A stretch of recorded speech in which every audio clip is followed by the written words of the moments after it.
ప్రభువునందు ప్రియమైన దేవుని బిడ్డలందరికీ శుభాభివందనాలు తెలియజేస్తున్నాను. ఆయుష ఆరోగ్యాన్ని ఇచ్చి ఉదయకాలంలో ప్రభుని స్తుతించు భాగ్యాన్ని దయచేసిన దేవునికి స్తోత్రం కలుగునగాక.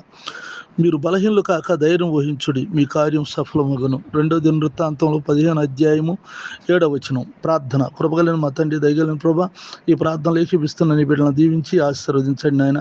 ఇంట్లో నుండి బయటకు వెళ్తున్నా, బయట నుండి ఇంటికి వస్తున్న కాపుదల భద్రతలో ఉంచండి నా తండ్రి. వారి చదువుల్లో, వ్యాపారం, వ్యవసాయం, ఉద్యోగాలను తోడుగా ఉండండి నా తండ్రి నాయన. ఎవరు బలహీనులు కాకుండా ధైర్యంగా ఉంటూ సహాయం చేయండి. నా తోటి సేవకులను కూడా నీ చేతులు ఎత్తి పట్టుకొని ఆయా స్థలాల్లో వారు చేస్తున్న పరిచర్యలను దీవించండి. నా దేశాన్ని రక్షించండి నా తండ్రి నాయన.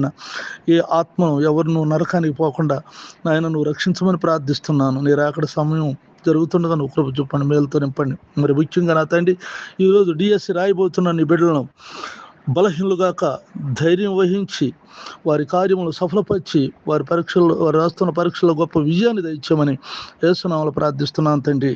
ఆమెన్. తండ్రి దేవుని దయ, ప్రభువైన యేసుక్రీస్తు వారి కృప, పరిశుద్ధాత్మకు సన్నిధి నిత్యం తోడై ఉన్నగాక. ఆమెన్. ఆమెన్.